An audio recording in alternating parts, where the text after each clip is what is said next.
The community approved a bond question in November of 2017 that included purchasing land, construction of a new public works facility, and the sale of the existing property on North Street. The land purchase occurred in 2018, design and permitting into 2019, and construction of the building from October of 2019 until completion in October 2020.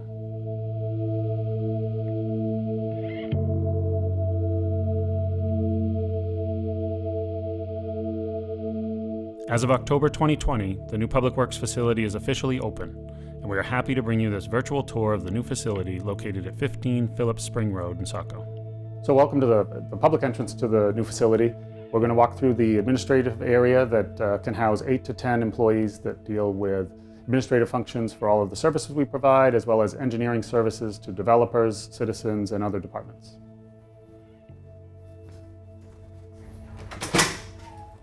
As you see, when you get into this space, we tried to keep an open concept, very collaborative working environment. We have our administrative staff. If you call Public Works, these Amy and Nicole are the people you'll speak to when you call in and ask for any of the other services. Down this hall, you'll see we have a few administrative offices. We have the Deputy Director, Travis Moore. We have our City Engineer, Joe Leverrier, as well as the Director's Office. Seeing that this facility will serve the community for many decades to come, we included flexible open work areas to enable us to adequately respond to growth and service delivery changes that may arise. A nice change that came about during the design-build process was keeping the conference room, restroom, and training spaces accessible during off hours to house public meetings for boards and committees, as well as have these spaces available for use by other municipal departments or organizations. So now we transition from the open training room into what can be just one large open space or closed off to a lunch or break room for mostly our operations crew, which is 20 to 30 people could share this space during any sort of inclement weather where they have to get off of a job site or during snowstorms. Welcome to the operations area of the building. 30 employees come and go from this area to report to work, receive their assignments for the day, gather necessary safety gear, equipment keys, and complete their reports at the end of each day. In this wing, you can find the facilities department, flexible workspace for the operations foreman, and the locker rooms. Given the nature of the work between sewer line repairs and long winter storm hours, it was important to include a locker room with showers in this facility to make sure employees keep any cleanup space separate from their work and break room space, which simply wasn't possible in the old cramped facility. We will now move into the fleet services portion of the building. Our fleet service team is responsible for the maintenance of more than 150 vehicles that include all fire, police, city department vehicles, as well as school buses. As we enter the garage, we have centralized parts storage, and this is where the mechanics come and get all of the parts for the work orders for the day, are laid out for them, and then they move out into their bays. Currently we have 4 mechanics working in this space. It can accommodate up to 6 without migrating into other areas of the building. So it'll serve the city for decades to come. So as we walk through our maintenance bays, we have 3 complete through bays. Each space really only occupies half the garage, so that means 6 working bays. You can see we have mobile lifts to lift all of the larger pieces of city equipment, and then we have a small vehicle lift that is for some of the smaller trucks, all of the police cars, and smaller vehicles. Now that you have seen our vehicle maintenance section, I'll bring you to where we store our specialized equipment. As a department, there are more than 20 vehicles that could be stored in here, but we reserve it for our weather-sensitive equipment or to make our winter operations more efficient. Storing the city fleet indoors, preloaded with salt, will allow us to respond more quickly during storm events.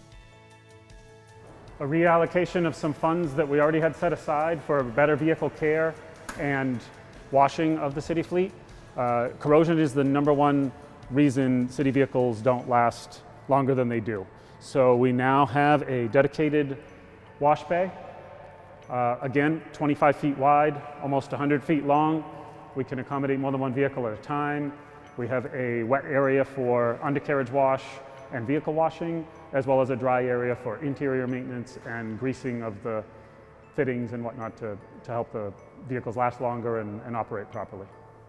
So as we move through the yard, one cost-saving measure we took with this project is to relocate our salt shed from the other facility. That was put in about 5 years ago, knowing that Public Works could move sometime in the next 5 or 10 years from then. We went with a precast foundation, so all of the blocks were relocated, and then Rubb out of Sanford that installed the building originally sent an installation crew to put the canvas back up. And all of the blocks and these ramps that you see were actually done by Public Works crews after we had taken over the property, just to, again, to help reduce costs and bring as many materials from the other facility as we could. Inside this will be, it is split. It will house sand salt mix for some of the rural roads and our main roads that get straight salt. So the material volume storage that we have at this facility allows us to not only store the appropriate amount to deal with the storm conditions or extended storm periods we may have, but also to purchase salt or aggregates or other materials when pricing is better at different times of the year, since we have this level of storage available. So as we head in here, some of the changes we made along the way of the design build process allowed us to add what would have been potentially a future phase if we had not had the cost savings in other areas of the project. But we were able to add this close to 5,000 square feet of dry storage. So this will house off-season equipment to keep it out of the weather. Any signs that we put up on your streets, speed limit signs, dead-end signs, all of those are out here. And any piece of equipment that is better off kept out of the inclement weather.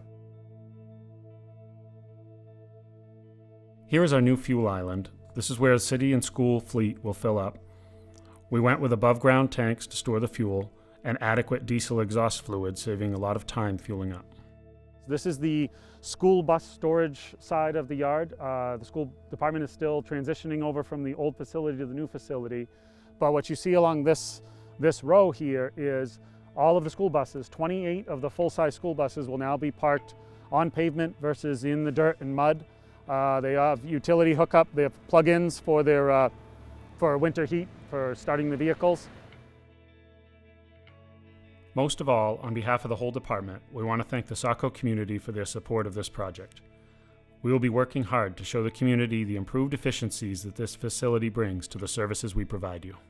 We're very thankful for the successful partnerships we formed along the way through separate land purchases from Sweetser and the Cormier family, owners of Funtown, as well as the incredible work done by our design build team led by Great Falls Construction out of Gorham.